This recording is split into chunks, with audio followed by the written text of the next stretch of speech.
All right, just got done with a run with the online coach, my boy Ray.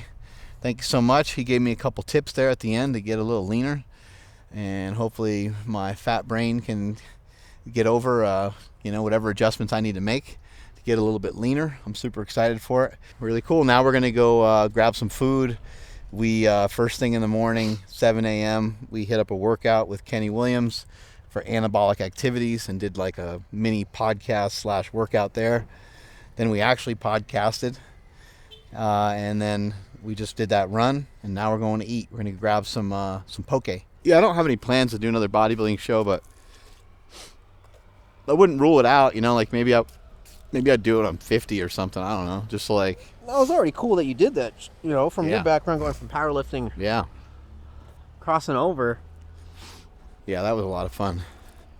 And even now with running, running it still feels kind of intense,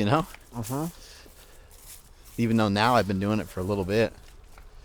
I think the medals for races are way cooler than bodybuilding trophies. Oh yeah. To me, yeah. The feel of getting those, I think they're so cool. Like, I'll probably next summer, after if I do a bodybuilding show, I'll probably just do something fun and just be like a 5K every weekend or something. Just rack up some medals because they look cool. Yeah, they do look kind of cool.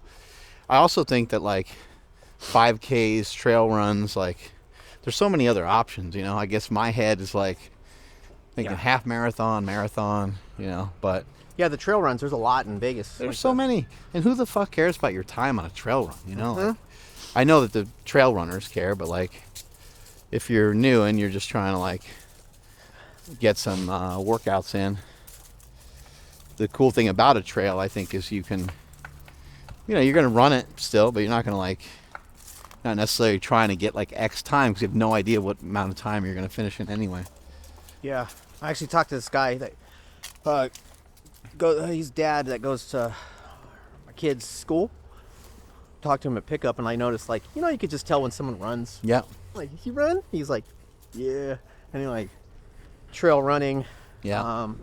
Done a couple 5Ks, some marathons, and you can just shoot the shit with anybody that runs. Yeah. Well, a lot of runners maintain the really, there's some runners that take it too far, obviously, but a lot of runners, they hold a really healthy physique, Yeah, I still think like weight-wise, I still have to come down a little bit, so make running a little easier still.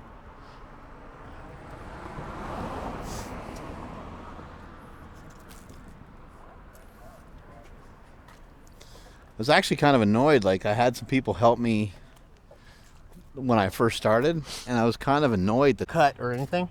You're just I wasn't really trying to lose weight. I was mainly, probably more so than anything, just making sure I wasn't really like gaining weight. Were you making an effort to like fuel your runs though? Oh yeah. Mm-hmm. Like, okay. Yeah. Yep.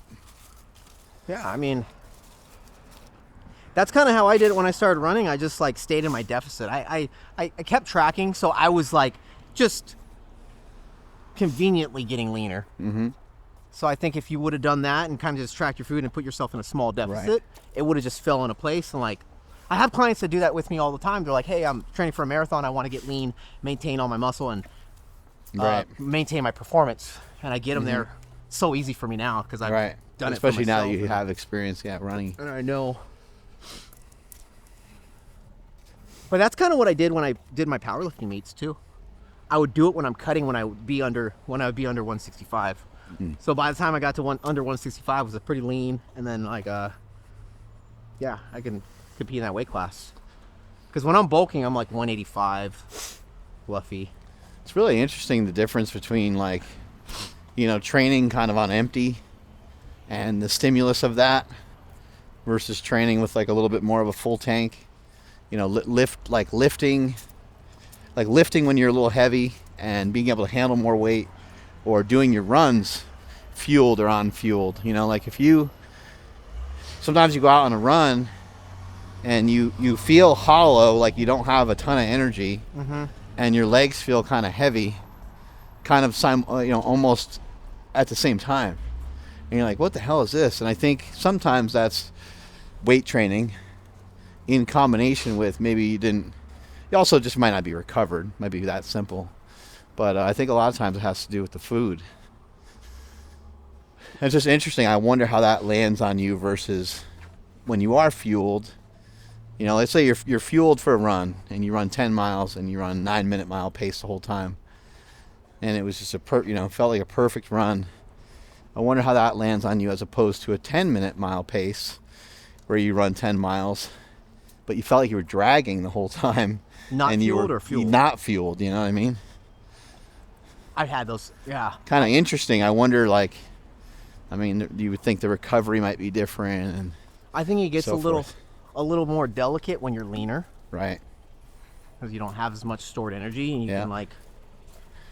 That's a good point. Yeah, if you have more stored energy, especially if you're running for more than like 30, 40 minutes, right? Like your body should liberate that fat if you have a decent metabolism. Yeah, 40. It's crazy. Have you ever tried weighing yourself before, pre, and post run? Oh, I do it all the time. Yeah. How much you lose? Mm-hmm. It's nutty. Well, so that's what would happen. So because I sucked at running too, I would lose like 12 pounds. I mean, it'd be the middle of summer, but I'd lose like 12 pounds. And then I talked to some people and like, well, dude, anything more than 6 miles, you got to bring for where you're at right now, you got to bring some liquid with you. And I was like, okay. and carbs. Yeah. And you need. Yeah. Because not all that's water. A lot of that's glycogen. Yeah. Even if it's an easy, zone 2 run, it's like our big asses burn more glycogen regardless. I don't care. Like you have extra muscle. Right. You're going to burn glycogen faster than a skinny marathon runner. So you have to keep that in. So how big you are, muscle you carry. Right. Just takes more energy. And I know the science to it. It's like, easy run, zone 2, you're going to burn through, fat. Right. But I think we get to glycogen sooner than the average person. That makes sense. Because that feeling of being carb depleted. Right? I mean, do you still? Oh yeah. With how you've been doing more fat. Yeah. I'm not used to. I have to have a lot of carbs. Like I've taught myself to. I definitely need to eat more carbs. Like I think I'm at a point right now where some of what you said earlier, like pull the fat down, maybe a pinch. First track the calories, check where that's at. Maybe pull the fat a little bit. But I think I do need to bump those carbs up a little bit. Because I'll go like a day or two without really even eating them. Yeah. I just kind of like, I like steak and meat so much that I don't care. Remember what we were talking about, how like your body kind of adapts to the kind of food you eat? Like, right. Like I've built my body to like just inhale a 450 carbs. Right. Like. Yeah, and I think you want to do that. I think that's like what you want to do. I think that's what I need to work on. Is I need to like eat more carbs, get my body to where it's efficient at burning a little bit of both, Oh, I could take down fat too. That's I love good. burgers. Yeah. And salmon. Raw salmon. Straight from Costco. That's what you said, right? Anywhere. Anywhere. That's where we're going to go eat right now. Uh-huh.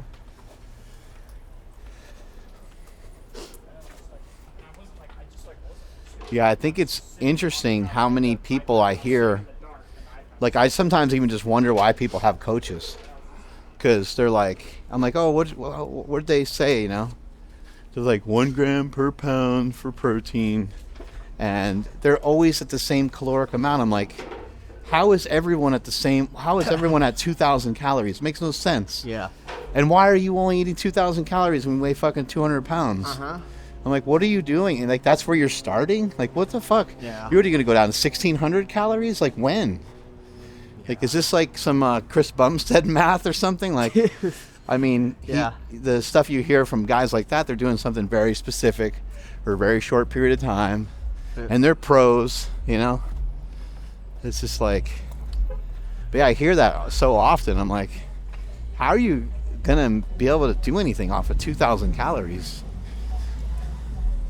Yeah, my whole approach is just pushing their limits, trying to give them as many calories as they can possible and still get results. Dude, my bikini girls get on stage eating more than these guys. Yeah, Their carbs are higher than most men, and I bring them in shape.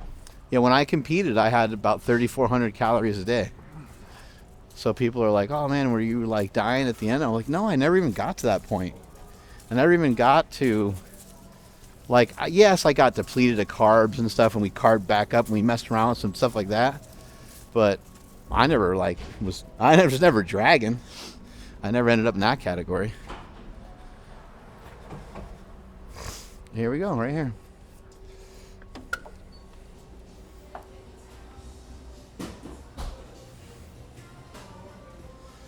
Hello, hello. So you get to kind of pick through each category how much like fish you want. You can do like you can do a full bowl. It could be half rice, half salad, or it could be all rice. Then you get to pick the meat. Or you can just go based off of. I mean, I can just order the same thing that I get too if you want. Which I usually just get a crazy amount of fish. Mm-hmm. And I usually do half and half salad, half rice. It still comes with quite a bit of rice anyway. And I usually do like a shit ton of fish to get the protein in there. I usually do like, so that's 5 or 3 for fish. Right. I usually ask for like 8 scoops of fish. I'll build it. Yeah. All right. Cool. I'll build one. Yeah, you get to customize it whatever way you want. I normally get the raw fish here, and then I get like you can get whatever sauce is on the side if you want. Yeah, I just have it mixed in with the fish. I like it that way. There you go. None in the rice. Yeah, we go get. I have poke like once or twice a week. Yeah, I love it. Right. I've been drinking these guys right here. Drinking my calories at this point. Like my appetite's not there, so I have to actually drink my calories. Which, when I'm in a deficit cutting, I never, unless it's beer or protein shakes. I'm not even a big fan of protein shakes unless I'm really struggling to get it in. I'd rather eat it. But in this little bulk, I'm like, appetite's gone. How's it going, man? How you doing? I'm doing good. We're going to take the meal that we have today, and we're going to run it through. There's a machine over here. You can get a shot of the machine right there. So we're going to run the bowl that we're having. We got Andrew. Andrew's in the driver's seat up there, and he's going to take the food that we have, and he's going to put it through that so we can check our calories. It's really weird because the food that they're going to measure in there is going to tell us about like our ancestral background, and also it's going to tell us about the oxidation of fat that we had on a run. I'm not sure how it does that by running the food through there, but fucking modern technology is amazing. What I think is interesting is like I'm pretty comfortable talking on camera and stuff, but he's talking as if there's no one else even in the grocery store at all. Like he's just talking to the person, and it's pretty cool. I mean, I don't know if he has like permission to do it there, or he's just doing it like on the sly or whatever. I'm not sure, but it's interesting. I think that's why he's blown up. It's like he's just going back to like the old school vlogging. Like that's kind of how I vlogged when I had my channel. It's just sharing simple, basic shit like that. Yeah. No fluff. Oh, this is what I picked to eat today because I did this, and yeah, he hammers the tracking the calories and the basic macros stuff, and yeah. And he's not flashy at all with anything. He comes in the gym with some baggy ass sweats and like a pump cover, a hat, and like long ass hair. It's like people are attracted to that. Right. Yeah, and he works hard, right? I mean, he's just training very, very hard. I think that's a side of things that people miss, though. They concentrate on him having chocolate milk. It's like you're missing the fact of how hard he trains. What's wrong with chocolate milk? That's the thing. Right. Like when I told you when I was bulking when I was younger, I had whole milk. Like I had chocolate milk too. Mm-hmm. There's nothing wrong with it. It's just calories. He needs a lot of calories because he's a big boy and he's working hard. Right. He's not going to have a metabolism of a 135 pound like bodybuilder. Right. He's what, like 240, 250 or something? 250, yeah. Yeah. So he can eat a lot more calories and he can afford to have chocolate milk and not almond milk because he doesn't have poverty macros, being a little guy lifting nothing. that's pretty much what I try to do is be my weight, like trying to get my calories up, try to be able to utilize 450 carbs and like eat like a 220-pound man. And that's what I've been able to do because I run and train hard, and it's that gray area. But if I had another 100 pounds, I would imagine I couldn't do it. I couldn't eat that much. It's a lot of food, yeah. I would have to be like pounding weight gainers and stuff. I've never been a big fan of weight gainers, so I'd rather make my own super shake or something, Right. or just eat more. Well earned. There'll be a good amount of rice down there. Yeah, it's like my favorite thing ever. We've been on the same fix, man. Have you tried like a burrito? A burrito like this? Like a poke burrito? No. They probably make it here. Yeah, they probably do. The moves that you're making, it seems like you're doing a good job of staying ahead, you know? Like when you sold your gym and like just moving from bodybuilding to running. Gotta always keep moving. I don't know. I just kind of... I've never been one to like follow any trends or anything. Just kind of do my own thing and like... Yeah, keep doing that. That's the right route. And it's funny because I started running earlier this year, and then like once I started getting good at it, that's when this hybrid thing just started really blowing up. It's weird. Right. Like I caught it just in time. Yeah. Yeah, it has blown up, yeah. And it's just funny how I see other influencers talking shit on like people like, oh, the hybrid is a trend. I'm like, well, they're just people just catching on, getting, you know, evolving. It's like it's perfect for me and you as we're getting older. It's like we caught it just in time. Now I feel bulletproof. Amazing. It's like, why are you going to talk shit on that? It's like, we're not starting this hybrid thing to be cool. Right, It's right, like right. We're getting better. Right. Like, if these other influencers want to do it and jump on the train, like, give them props.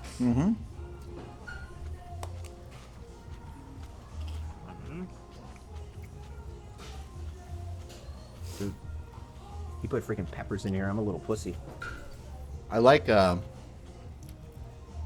jujitsu a lot, but realistically, I can't really commit to it.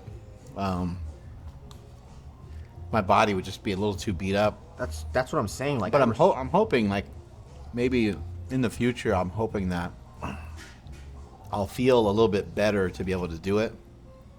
When I get the right combination of lifting and running in, I really feel amazing. I really feel unbelievable.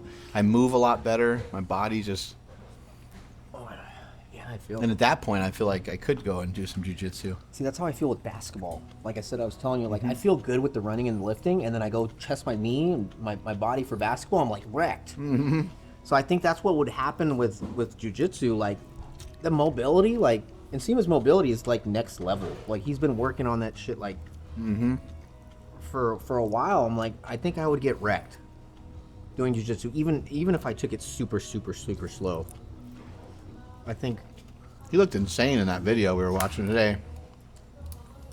Nsima's a really, really awesome guy. Like, if I was in his shoes, I would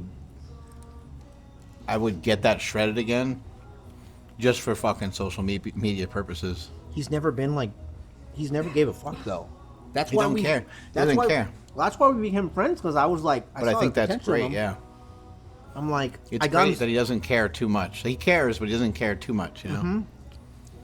But he also has a different goal. He wants to be a Brazilian Jiu-Jitsu black belt world champion.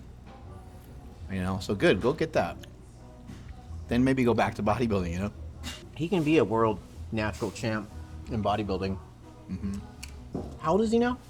31. Yeah, I think when he was competing, he was still young. Like, he still didn't have that density, that muscle maturity yet. And he just, to me, he just couldn't get that elite dry conditioning that these natural athletes are bringing. But I think he could do it now with his... Right. Like, you know Sam? He started running now. Uh-huh. Yeah, like him. He's like my age. And Sam Okwanoa. yeah, that's who Nsima would be competing against. You know, guys like him. Yeah. Yeah, Nsima looks like way bigger than him. Mm-hmm. We had Kendall, I think his name is, from Sacramento. You know him? Black dude in great shape. High level competitor. Wins a lot of shows, I think. He's a natural guy? Mm-hmm. Yeah, natural bodybuilding is pretty amazing. We've had a lot of natural bodybuilders on the show. It almost doesn't seem possible, like just saying the two things together. Like, not that it doesn't seem possible, it's just more difficult, you know. If it's all you know, like I said, when we were talking, like you just have to be more strategic and planned out. I think once you do it, and you built a good amount of muscle, you know that takes time. You know. But you know, have you ever met? To me, he's the GOAT, Doug Miller. Yeah.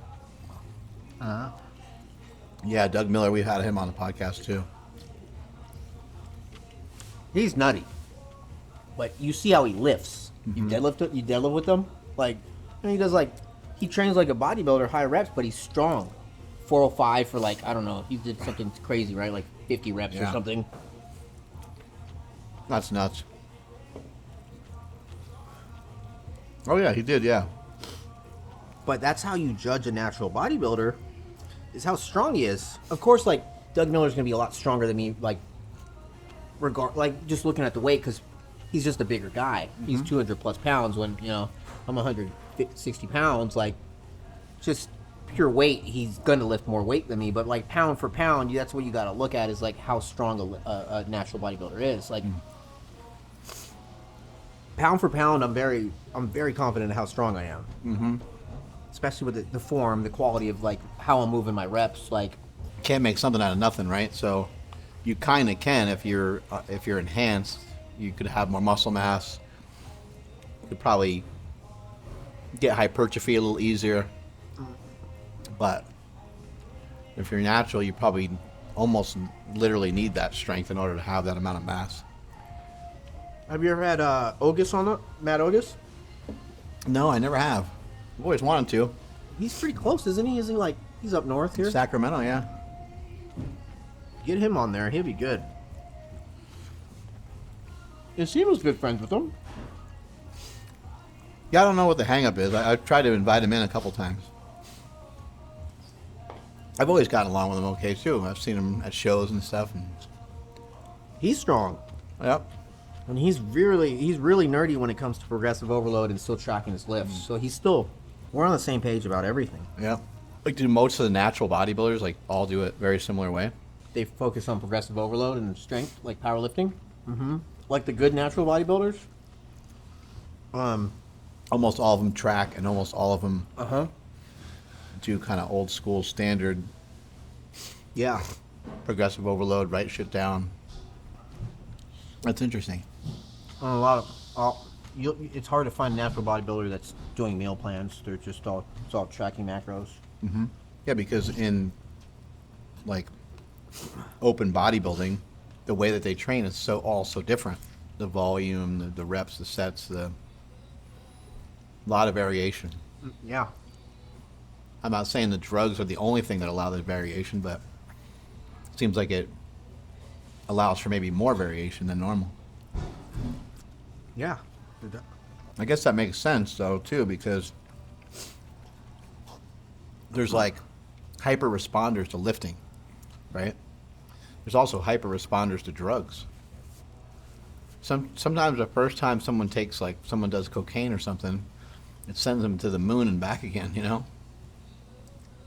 For another person, and that same person might be like, oh, I need to do that again. For another person will say, I'll never touch that again. Like, that's not for me. Same thing happens with steroids. Somebody could take a certain steroid and blow up from it. Like, holy shit, that stuff was great, you know? And while another person could be like, dude, I couldn't sleep. It gave me anxiety. I got gyno. Yeah, right? Real quick. That's how I am with weed. I told you, like, I don't smoke. It'll lay me out. I'll be lazy as fuck. I won't be able to do anything for like a day. And some people are just like, smoke. I don't feel anything. I could train. talk to people like that. You know, I could lift. I'm like, I need focus. I'm a very finesse focused type of lifter, where I need to be mentally clear. I don't train with like aggression, and like I take out my anger or my stress on lifting. Like I need to be focused when I lift. Right. So like You seem to be a more of a thinker a bit in general. yeah. Right. You like to think about like why is that or how does that work that way? Mm-hmm. And if you're high, you probably feel out of control. Yeah. I've always just questioned everything, you know? Like when I first prepped for my first bodybuilding show, I had a coach because I actually was prepping myself and I was like 4 weeks out and I was already in shape ready. And this coach found me in the aerobics room at 24 Hour Fitness while I was posing and he's like, "Hey, doing a show?" And I'm like, "Yeah, it's this show. Want some help?" And he kind of just like sponsored me because he saw the potential. And then he took over my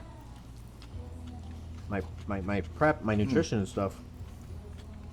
But he got me on a meal plan, and I was just eating the same shit that I ate, but just changed my portions. I was already flexible dieting then, counting macros. I was eating outside of that whole like bro food, you know, all the foods that were like typical for prepping for a show, and and he got me on a meal plan, and I was always just like, why do I got to eat this? Why do I got to eat that? And he would never have an explanation for me. And I always just questioned it. Started doing my own research, and I found guys like Lane Norton, Alan Aragon, like read all their stuff, and I just learned the basics of like how you get lean and what's actually getting you lean. Is it the food sources? Is it the numbers, you know? And then I just started doing my own thing. Alan Aragon's pretty amazing. Some of the information that he has about like protein and stuff like that, pretty fascinating.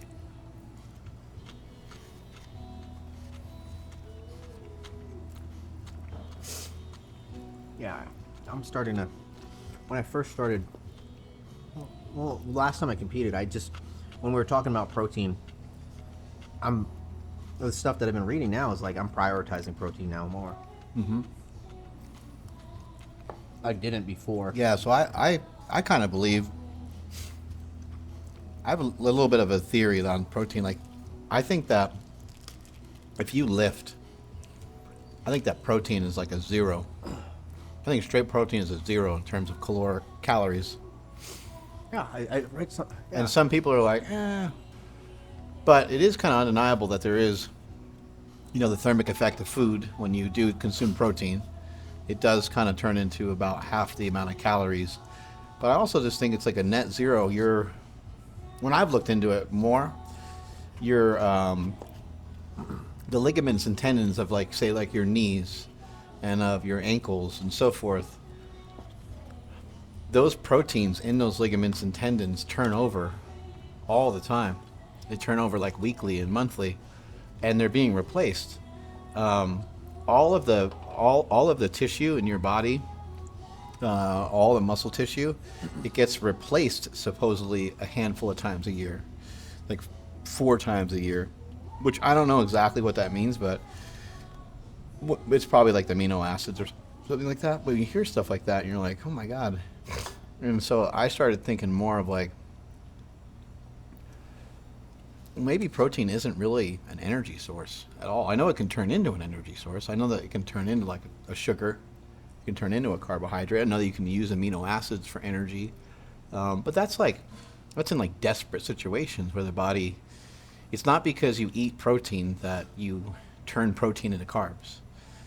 You will make protein into glucose through gluconeogenesis if your body is in some sort of compromised position, like you're in a deficit, you don't eat any carbs, you're not eating that much fat, and now maybe your body has no choice but to like say, hey, let's do this with protein. That makes sense. Our bodies are amazing, right? Like Incredible. Do crazy shit if it needs to. If it's on Right. demand, it's like it adapts. And I think lifting and putting your body through distress, it'll do some crazy stuff to survive. Anytime there's anything extreme, like running 10 miles. Yeah, we always hear about, protein muscle synthesis, and you hear about it through eating, and you hear about it through lifting. But there's got to be some sort of protein muscle synthesis on running. I'm telling you, like what I said, like I think What you said earlier made a lot of sense. The more muscle we you have more muscle, so the demand is going to be a lot higher. We're going to do some crazy shit with muscles. Like it's not normal. Like to us, having this muscle on our bodies, it's like we're so used to it. But like, I have regular clients, and you just got to know that the perspective is a lot different from like these guys walking down the street. While we're walking down the street, it feels normal to us, but these guys are like, God damn, it's Godzilla and King Kong, But like, we've been doing it for years that we're just so used to it.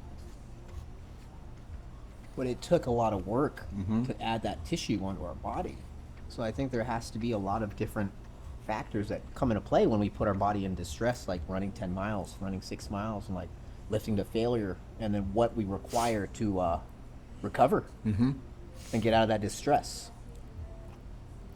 Right, someone who's smaller, who has less muscle mass, even though they might run faster, they might also need less to recover. Just because they're a smaller person, period, and they have less muscle.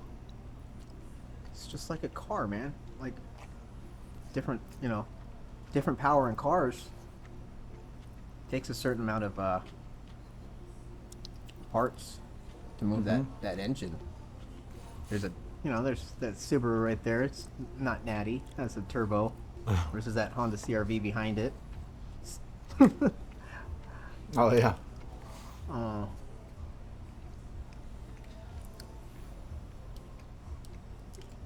Yeah, what else isn't natty around here? Only God knows. That little shit orange car over there is not natty? Honda Fit?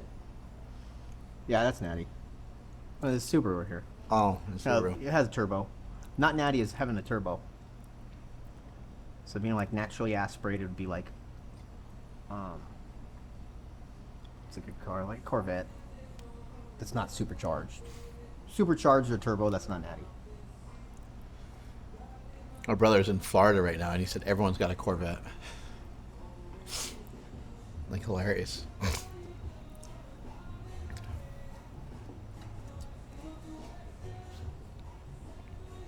Yeah, growing up, I had buddies I just got on, TJ steroids and stuff. And like, I knew about it, and like, we were always in competition, like who would lift more. We're in like high school, going to the gym, and I always just made it a challenge to keep up with them. And I ended up beating them with the consistency and just me learning better technique and right. Yeah, I knew some guys that took shit in high school too, and I always thought that was so weird. I was like, we're so young, like we just like a lot of my friends, some of my friends that went on to take steroids, I was like, are you like you? I don't even know if I've ever seen you string together a full week of training. Like, what are you talking about? They're like, yeah, there's this stuff you injected. I'm like, what? Fucking out of your mind? Like, I was always all into it. I would always read about it. I was always excited by it. I always thought it was cool. But I was like, yeah, I'm gonna probably do that when I'm older. Like, let me train for a while. Let me see what I can do. Let me push a little bit. But yeah, I had friends that took shit early, and all it did was like bloat them. yeah. They just looked bloated. I'm like, it didn't look like you gained any muscle. It looks like you poured a bunch of water and salt into your face. Is what it looks like. Because I don't know if that's just the drugs or their diet. Because you start to get I think it was combo. Yeah, none of appetite. us knew how to eat. Appetite just increases. You just start eating a shitload, and you're not training hard. You don't know how to train. Right. I don't want to sit too long. I'm going to end up being too stiff. Thank you. Have a great day. Thanks, man. After you, sir. I have to go digging in on my shin a little bit later. Is it bothering you? Well, I end up with a little hitch in my giddy up sometimes after running, because like it's like my ankle kind of, and like my heel. It feels like plantar fasciitis. It feels like pain at the bottom of the foot, which it might be, but there's more shit going on, like the calf/shin that I need to keep working on. It's just super tight in there. Do you ever hit your soleus? Yeah. That's a big part. The soleus is a big one. You static stretch it regularly?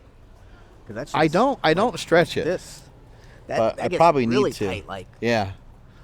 Yep. Post running, that used to be really tight on me until I started hitting it with a massage gun and then doing the static stretching.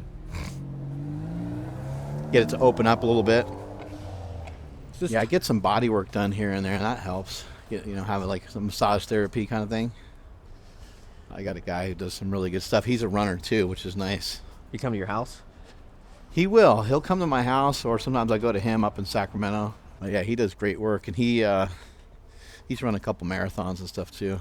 Feels so good. You do that pretty much every day, like you do most of your work.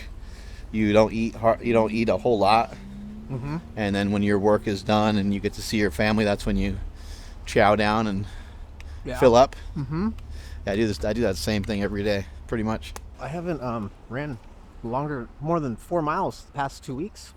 I've been 4 milers. That 6 miles felt good. Yeah. That meal. Whoop. Next time we got to have the meal beforehand. That's what it feels like. Then you remember I was talking about like how food tastes differently when you're in deficit and you're cutting? Like running 6 to 10 miles gets you in that zone where food is just oh my God. Like I've been cutting for 2 years. Well, like the greatest glass of water that you'll ever have is like the one that you have when you finished your first marathon, or the best glass of water is like after you weigh in for like a powerlifting meet, or any of that kind of stuff, wherever there's like good restriction going on. Like ice cream is great, ice cream is fantastic. Beer is great, but after your first bodybuilding show, there's nothing better than having a beer. Yeah. That's the coolest.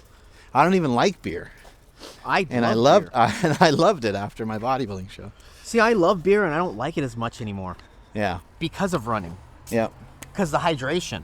Yeah. Like I get like if I day drink, this was before I started prioritizing hydration. I didn't know what it was. But I would have a migraine after 2 hours. And it was like, I love IPAs, like hazies, doubles, like I would just have a bad migraine after 2-3 hours. Shit. And I'm like, is it worth it? And I love the taste of beer, and I just kept doing it for months at a time. Yeah. Especially after we moved to Vegas, because there's so many good breweries. Yeah. And Sonia got on. She loves beer. She loved beer too. Like we were doing it together, just going to these different breweries. But I would consistently have migraines. It sucks too, because the food and alcohol and stuff is a lot of times is part of entertainment. And it's not like you can't have healthy entertainment, but there is something to like.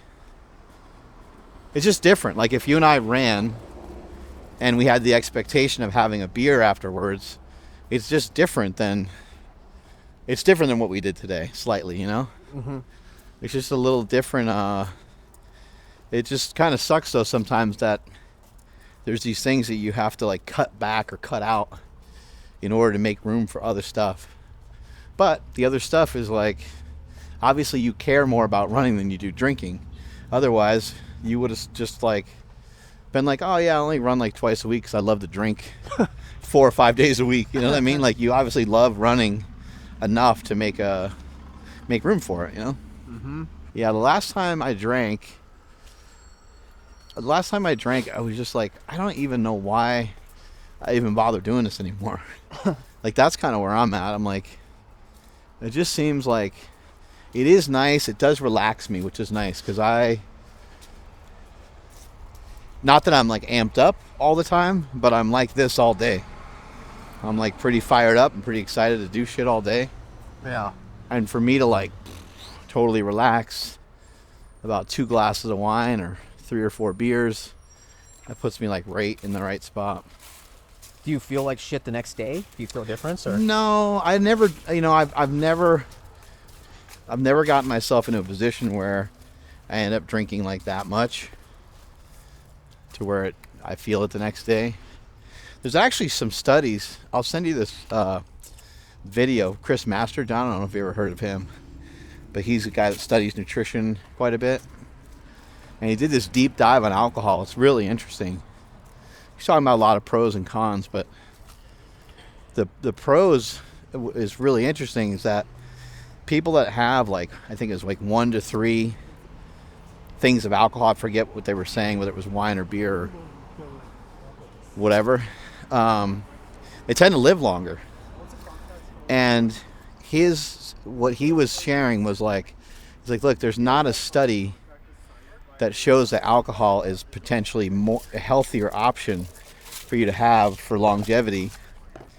But he's like, drinking alcohol or having a little alcohol does say a little something about a person and their mindset. And so that's an interesting thing. Like, you should be a person that could have a cookie, right? You should be a person that you can have a slice of cake for your birthday, or even 2 slices of cake for your birthday, and you're not sweating it, sitting there overthinking it. You could have a beer. You could have a glass of wine. Well, that's kind of, because otherwise, just because you don't drink doesn't necessarily mean that you're uptight. Mm-hmm. But the fact that you won't have any alcohol ever either means you were an addict before or you're maybe a little uptight, It's stuff like that I just find it to be so interesting. That is interesting, because that's just like my approach and my belief now. Mm-hmm. It's like, why lift and be so fucking active when you're gonna be afraid to eat on Thanksgiving with your family? Yeah, you just have a stick up your ass all the time. Why? Like, we deserve it more than anybody. Yeah. We're not we're not obese and sedentary. We're active as hell. Why not? Mm-hmm. Do you not have the discipline to stop on that, after that day? I think that's the thing, is that, so in fitness, a lot of people think, for example, somebody might think that fasting is more disciplined than eating like a bodybuilder who eats like 5 times a day, in some cases. And what I would say to that is they both have their share of discipline, but not eating is actually kind of easier, because for a bodybuilder to eat like half a cup of rice with each meal can sometimes be really hard. It's enticing to want to go over your amount. And when a bodybuilder, sometimes they take away some calories and they start eating a little less, that's a pretty good discipline to be able to eat frequent small meals. Yeah. Throughout the day. To me, it's harder. It takes more preparation. And so I think sometimes the discipline of even something like alcohol, the discipline to have 1 or 2 sometimes is too hard for somebody. You should be able to have a cookie, but are you trained well enough, and have you had enough positive internal dialogue to recognize that you don't have to be that person that eats 7 cookies. You can change. And maybe you used to have 7, and now you have 3. Yeah. Fucking good. And that's what I preach. Right? Is those small little wins, right? Like, you can't have the whole row of freaking Oreos, but if you can have 2, is that a win? Yeah. And it's a win to me, mentally.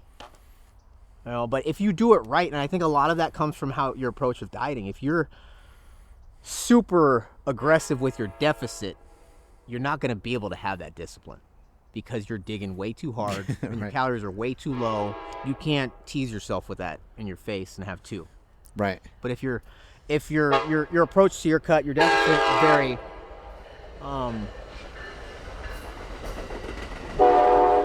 in a good place, you'll be okay. Yeah. But if you're deprived that hard, that bad, then of course you're not gonna be able to stop. Yeah. So a lot of that comes from your approach, and if you're dieting correctly. Big believer in that, because the way that I diet the way that I do nutrition with my clients, they're able to do it, and it's like, it's a trend. It's not just like one client when I'm like, Like, oh, okay. How do I drink when I go to this birthday party? Like, you work it in, man. Like, you have, one beer that's count 40 carbs. Right? That's it. 2. Like, you have 2 and you'll be good. And they're able to do it and stop there. And they're like, they hit me back up the next day. I'm like, I had 2 beers and I was able to stop and I had a nice little buzz and like I was good. Felt good. It was a win. It's almost like, how many do you usually have? And they say 6. And you're like, can you do 4? Yeah. Like that's progress. And a lot of times too, I mean, I guess everyone's experience with alcohol or something like that might be a little different. But my experience with it is like, I can get, whatever the word is, I guess, drunk or high. I can get the high off the alcohol, maybe 15 minutes in. And then maybe I got from there, I have 30 to 45 minutes of an enjoyable space with alcohol where it's like enhancing a moment, but then I don't get any further than that. Do you feel like is that similar for yourself? Yeah, because like I don't get more from drinking more. Yeah. I start to get into an ugly spot if I if I continue to drink too much. Yeah, I think mine lasts for a couple hours. And then it starts maybe you got like 2-3 hours. Because then I have that migraine already. I get a migraine and I'm like, I don't feel so good. I got to start hydrating, and then the buzz is gone anyway. Right. But I think that's my point, is that you can probably most people can probably find a sweet spot of like 2 to 4 drinks that probably feels really good. And I know you want to drink more, but you can probably discontinue at that point and start to drink water so you can recover for the next day. And you did have a good, enjoyable time for X amount of 2 hours or whatever it was. And now you're already planning to move on so you can be sharp the next day. That's exactly what I do. I'll even have electrolyte pills that I'm popping in between drinks. What did you take today? You were taking some supplements? No, it was just like multivitamin, fish oil, B12. You just have a combo pack with you? I just pack it. I pack it for the day. I have it with like my first real big meal. Mm-hmm. That was my first big real meal. I do shit like that a lot too. When I'm traveling, I'll bring... It's just like, it's not that much extra for me to bring it. I'm used to it. It's what I normally do. It makes me feel good. You know what I mean? Yeah. It's going to protect myself. It's like food to me. Like the multivitamin, the fish oil, all that stuff is like just filling in those gaps. Mm-hmm. When you travel, is there... I mean, a lot of times you're probably traveling to like... I guess years ago you'd travel like and collaborate with people. But what about when you're traveling with like... Well, your wife works out and stuff too. We do the same. You travel with family. You try to keep everything as much the same as possible. We still do the same, yeah. She does the same thing too. I introduced her to those little baggies, little right. drug baggies, like because I worked at the vitamin shop and then we sold those. And I used to use them. Food-wise, you guys like... Like when we went to Tahoe, we stocked up on the Foodie Fit meals. We picked up some meals and we brought those, and then other than that, we ate out. We had some pizza. Her calories are so high that she's starting to realize how much freedom she has now. Which is nice. It's great, man. It's great because I can invite her to go get some poke or some like some Chipotle, whatever, and she'll like it's always a yes. She could actually hang out with you now. But she's on the same page about the beer. Like, she still likes beer, and like we haven't drank in a while together actually because she does. We've been doing like weekend runs. Like the long runs are on Sunday, so like we wouldn't want to drink on Saturday, So it's kind of been. I got to try to find some of this. I have like some funny information on alcohol. That we did have a guy on the podcast as a runner that talked about like hydrating with alcohol, but this is like, I mean, these guys did this in like the 70s or 80s. Because they didn't know. They were just...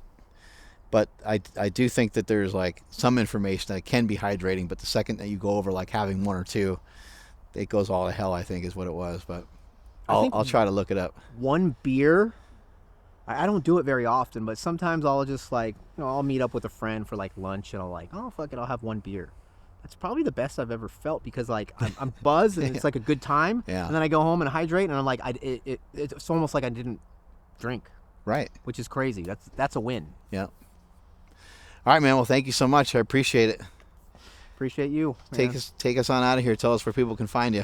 Instagram at The Online Coach. It's pretty much The Online Coach on everything. YouTube, Twitter, what else? My website. Just Google me. You'll find me. Eating poke, podcasting, lifting. Running. Doing all kinds of shit today. Strength is never a weakness. Weakness is never a strength. Catch you guys later. Where did that saying come from? Where'd you get that? Yeah, first time I said it was at a seminar. And I was just explaining to people like the importance of strength and how important it is. And I was saying like it'll never be an advantage like when you go to deadlift that weight to be weaker. It's just not going to be. And I was just like in a little bit of a rant and in a little bit of like a zone. And I said, take for example, if you were going to get into a fight, you wouldn't be like, oh my God, I wish I was so much weaker for that fight. Like that would have been awesome. I would have got my ass kicked that much more. It would have been over that much faster. I would have gotten hurt easier. And I was like, strength will never be a weakness. And then I stopped for a second. And I was like, and weakness will never be a strength. And then I just went on talking about something else because I didn't even really realize sort of like what I said. And then later on, Jesse Burdick, who did seminars with me, he goes, dude, he's like, you were on fire today. He's like, do you remember saying, I was like, I remember, yeah, I said strength is never a weakness. He goes, yeah, but then you said weakness is never strength. He's like, that's amazing. Killed it. And I was like, okay, I'm gonna use that. And yeah, just started using it, on all different platforms, all the different spots. Right. Yeah, that's gonna be on a T-shirt someday.